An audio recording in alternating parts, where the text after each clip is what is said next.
तो जैसे एक प्रमाद है, जैसे क्या किया, ऐसी उंगली को लेके यूं चटका दिया, यूं चटका दिया, तो तात का चटका भी दिया, कोई तकलीफ थी तो तुरंत बोलो तस तस मिच्छामी दुक्कड़म। ये सबसे शॉर्ट में प्रतीक है। लघु शंका से आए तो एक कायुसर करो,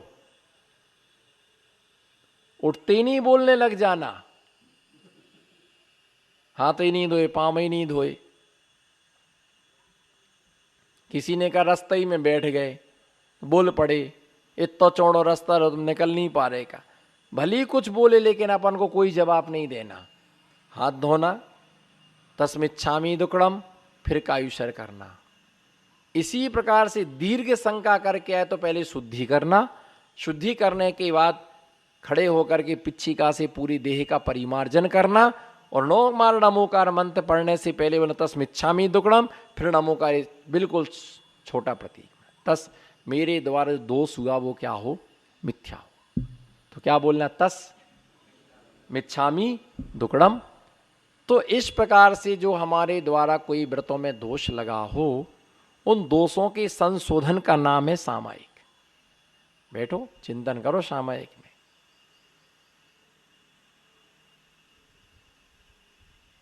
किसी को मत देखो, सो रहा सोने दो, क्या कर सकते। अपने को देखो, उनके विकल्पों में तुम अपनी सामायिक काय बिगाड़ रहे। उनको देख करके तुम अपनी सामायिक, तुमको कितना अर्थ ध्यान हो रहा कि वो सो रहा है, उसकी तो निद्रा दर्शनावर्णी कर्म का तुम्हारा चित्त चंचल क्यों हो रहा है।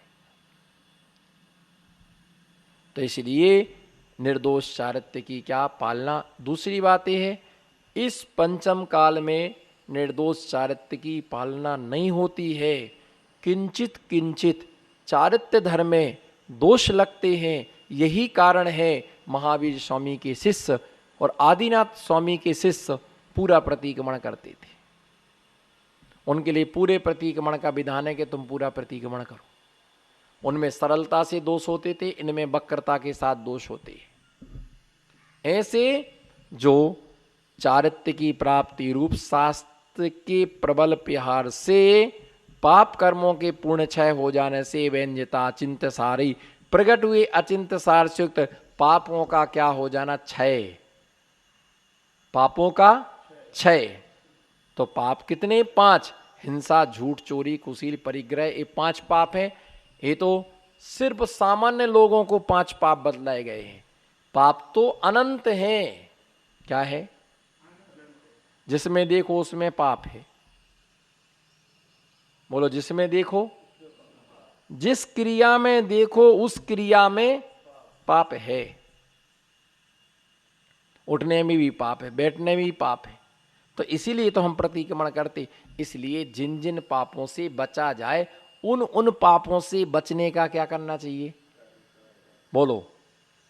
जिन जिन पापों से बचा जा सकता है, उन पापों से बचने का पुरुषार्थ करना चाहिए। जो श्रावक, ध्यान रख के चलना, पानी का जितना कम से कम प्रयोग हो उतना कम से कम प्रयोग करना है। सबसे ज्यादा हिंसा पानी से होती है। सबसे ज्यादा हिंसा पानी से होती है। जितना कम से कम उपयोग करो उतना अच्छा। जितनी आवश्यकता है उतना पानी का उपयोग करो। मत ढोलो पानी के लिए। एक बूंद में असंख्यात जीव है। कितने, एक बूंद में असंख्यात जीव हैं।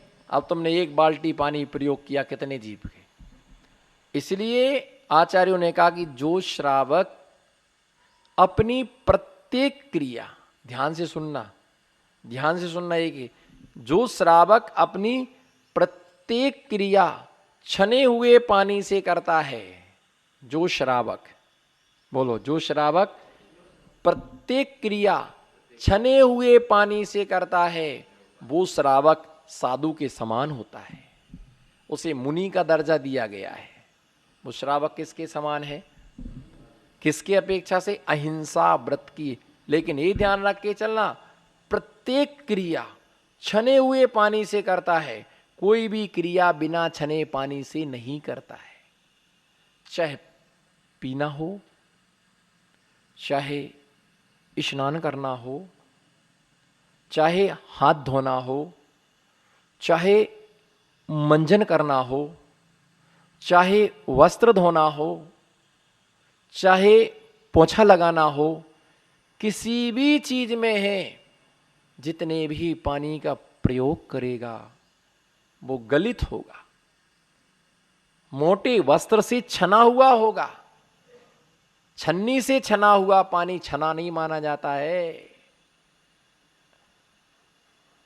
बोलो, नलों में थैलियां टांग दी है, नलों में थैलियां लगा दी हैं, टंगी है, बिलछानी कहां डालोगे?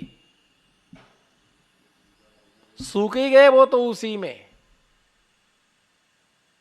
मैंने ऐसा देखा, नीचे भट्टी रखी, भट्टी पर एक बहुत बड़ा भगोना रखा हुआ है, उसमें पानी गर्म हो रहा है और ऊपर से नल लगा हुआ है, उस नल में थैली लगी है, और थैली में से पानी क्या हो रहा है, वो ड्रम में जा रहा है, उसकी गरम गरम भापें निकल करके ऊपर जा रही हैं। तुम तो और पका पका के मार रहे हो अनेक इंद्रिय जीवों के लिए।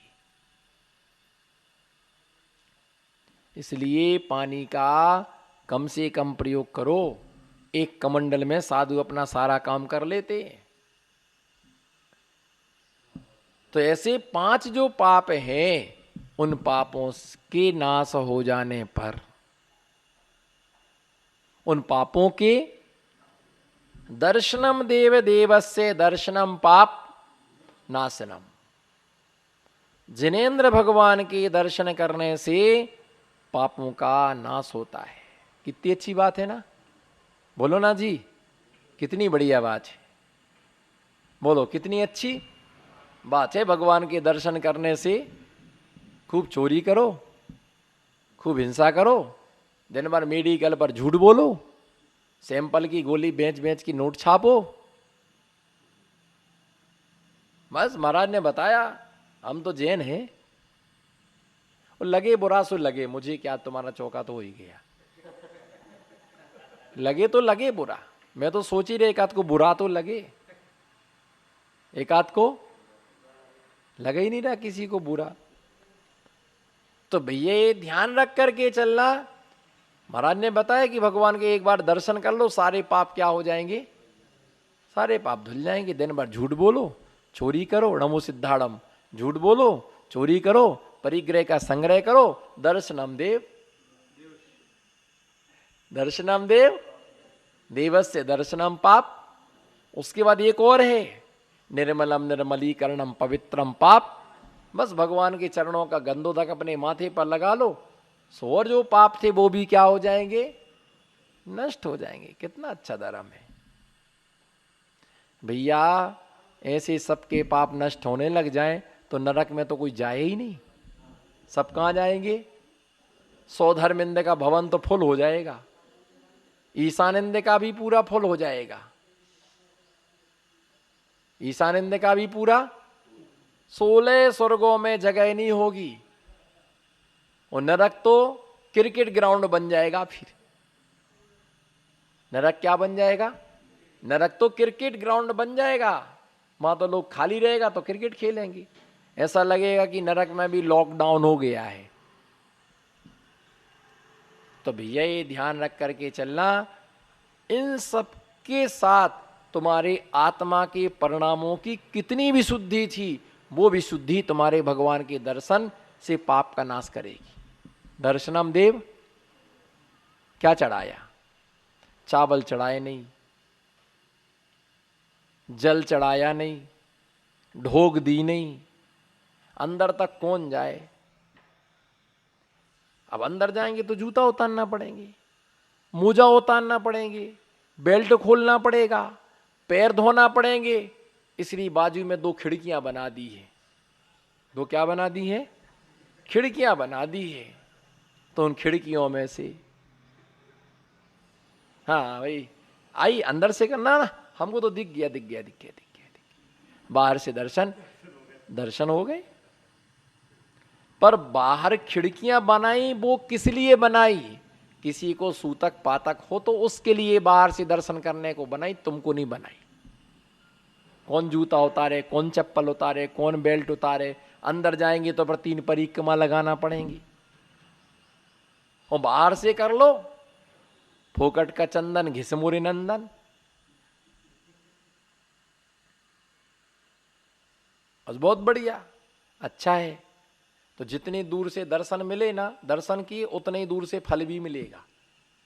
सारे गुलाब जामुन का टोकना वहां रखा रहेगा, करम का कल्ला दूर से देख बस। सारे खा नहीं सकते, हाथ नहीं लगा सकते, करम का कल्ला। बाहर से दर्शन किया, गुलाब जामुन बाहर से देखो, मैसूर पाक बाहर से देखो, पीठा बाहर से देखो, पारसी पूड़ियां बाहर से देखो। गंध भी नहीं आएगी, नहीं मिलेगी, छिटकी भी नहीं मिलने वाली, खुशबू तक नहीं आएगी। तुमने भगवान के दर्शन किए, तुम्हें वहां से क्या चंदन की खुशबू आई क्या? तो ध्यान में रख के चलो, जैसा करोगे वैसे ही फल मिलेगा। ऊपर वाला हिसाब किताब बराबर कर रहा है, ऊपर वाला हिसाब किताब बराबर कर रहा है, तुम चिंता मत करो इसका। तो इसलिए पापों की नाश करने के लिए भगवान के समीप में, जैसे ये बताओ ठंडी लगती है, और ठंडी लगती हीटर वहां कोने में रख दो और हाथ सेको, है तो क्या होगा? तप जाएंगे हाथ। तो क्या करते हैं फिर? ऐसा करते, इधर देखो, गरम हो गए, फिर कर लिए, 2 मिनट के बाद फिर ले गए, फिर पैरों को ले गए, फिर ऐसा ऐसा करके फिर वापस लाए। कूलर है वहां रख दो, रोड के पास कूलर, हो तुम यहां बैठो, है हाना कुछ तो बोलो। नहीं, काम का बहुत काम का है। भगवान कितने काम के देखे, बाहर खिड़की में से देख लिया। महाराज जी भी यहीं बैठे हैं, इसलिए हमने यहीं डाल दिया कि भैया कुछ खास लोग भगत हमारे लोग हैं ना, तो रोड से ही निकलेंगे तो वहीं नमोस्तु महाराज जी, तो हम भी ऐसा आशीर्वाद दे देंगे उनके लिए, उनको अंदर नहीं आना पड़ेगा। कुछ लोगों, खास लोगों को, VIP लोगों को उधर से रास्ता से दर्शन मिल जाएगा, यहां नहीं आना पड़ेगा उनको। तो बस ये कि जैसे कूलर वहां रखा, वहां से यहां से हमको हवा नहीं मिल सकती, हीटर वहां रखा, वहां से हमको टेम्परेचर नहीं मिल सकता है। बस इसी प्रकार से दूर से तुमने भगवान को देखा है तो वो तुम्हें दर्शन का फल नहीं मिल सकता है। जितने समीप में जा सकते उतने समीप में मर्यादा बना करके दर्शन करना। तो ऐसे प्रकट हुई अचिंत केवल दिष्ट शोकमावीर सम्यक तो लब्धि ज्योतिर्वार्ता नादि। ऐसे पापों के नष्ट होने प्रकट हुआ कैवल्य ज्ञान। कौन सा ज्ञान है ना? प्रसुख महावीर सम्यक लब्धि ज्योतिर्वार्ता, परम गुणई रद्भुत समान केवल ज्ञान केवल दर्शन अनंत सुख अनंत वीर छायक सम्यक छायक दान छायक लाभ छायक भोग छायक उपभोग। ये 9 लब्धियां भावमंडल छत्र चमर सिंहासन आश्चर्यकारक अष्ट प्रातिहार। समस्त 4 घातिया कर्म के नष्ट होने पर 9 केवल ज्ञान आदि 9 लब्धियां। कितनी लब्धियां? 9 लब्धियां। और अष्ट प्रातिहार रूप वैभव क्या होता है ना, प्राप्त होता है। ऐसे उन केवल ज्ञानी सर्वज्ञ प्रभु को मेरा क्या हो, बारंबार नमस्कार हो। हम उनकी वंदना करते हैं। ऐसे पापों के क्षय होने से उन्होंने 9 लब्धियों को प्राप्त कर लिया, कैवल्य ज्ञान को प्राप्त कर लिया। कैवल्य ज्ञान प्राप्त होने के बाद वो सिद्धत अवस्था को क्या करेंगे? किस अवस्था को? पहले कैवल्य ज्ञान और उसके बाद फिर सिद्ध अवस्था क्या होगी? प्राप्त होगी। डायरेक्ट सिद्ध अवस्था प्राप्त। किसी व्यक्ति को शिखर जी जाना है तो उसे ईसरी तो जाना ही, ईसरी तो। अब ये बात अलग है कि नहाना धोना भोजन करेंगे, आज विश्राम ही करेंगे, शाम को चलेंगे, वंदना तो होना ही नहीं है। लेकिन एक व्यक्ति सोचता नहीं हम तो शिखर जी का उद्देश्य बना के डायरेक्ट हम कहाँ जाएंगे? डायरेक्ट कहाँ जाएंगे? शिखर जी जाएंगे। लेकिन शिखर जी जाओ, लेकिन ईसरी तो जाना ही पड़ेगा। इसी प्रकार से कोई व्यक्ति मोक्ष जाता है तो पहले उसे कैवल्य ज्ञान होता है, उसे अंतर मुहूर्त तक, एक पूर्व कोटि काल तक उस स्थिति में रहना पड़ता है, और उसके बाद वो जीव संपूर्ण कर्मों का क्षय करके सिद्धत अवस्था को क्या करता है। और जो सिद्ध भगवान की प्रतिमाएं होती ना, तो उस पर केश विन्यास नहीं होता है। ध्यान दें, सिद्ध भगवान की जो प्रतिमा होती है उस पर केश विन्यास नहीं होता है, नख विन्यास नहीं होता है, उस पर चिन्ह नहीं होता है, उनका पूरा का पूरा ऐसा सरपट पूरा होता है और कोई चिन्ह नहीं होता है। सिद्ध भगवान की प्रतिमाएं पूरी स्टैच्यू नहीं होता है कि कटिंग करके पीतल रख दे, वो मान्य नहीं है, उस पर अंकन्यास नहीं होता है। जो कटआउट रहते हैं ऐसे कटे हुए, वो सिद्ध भगवान की प्रतिमाएं कटआउट रख दिया, उसके पीछे एना रख दिया, वो प्रतिमाएं पूजनीय माने। अंकन्यास किस पर? पीतल का अभिषेक किया। प्रतिमा पूर्ण होती है, बस उसमें चिन्ह नहीं होता, केश विन्यास नहीं होता है, नख विन्यास नहीं होता है, बस वो सिद्ध भगवान की क्या होती है, वो प्रतिमा कहलाती है। तो आकार सहित ही होती है। और जो तीर्थंकर भगवान की प्रतिमाएं होती हैं वो अष्ट प्रातिहार से समन्वित होना, जिसे परिकर, जिसे वैभव बोलते हैं। और जो प्रतिमाएं अष्ट प्रातिहार से रहित होती हैं उनकी पूजा पाठ करने से कुछ भी फल नहीं मिलता है। ये ध्यान रख के चलो, ये ध्यान रख के चलो। दूल्हा कभी पजामा पहन के नहीं जाता शादी करने को, ये ध्यान रख के चलो। दूल्हा कभी, मैंने तो नहीं पढ़ा शास्त्र में कि कोई राजा पजामा पहन के गया हो शादी को, हमने नहीं पढ़ा शास्त्र में, आपने पढ़ा।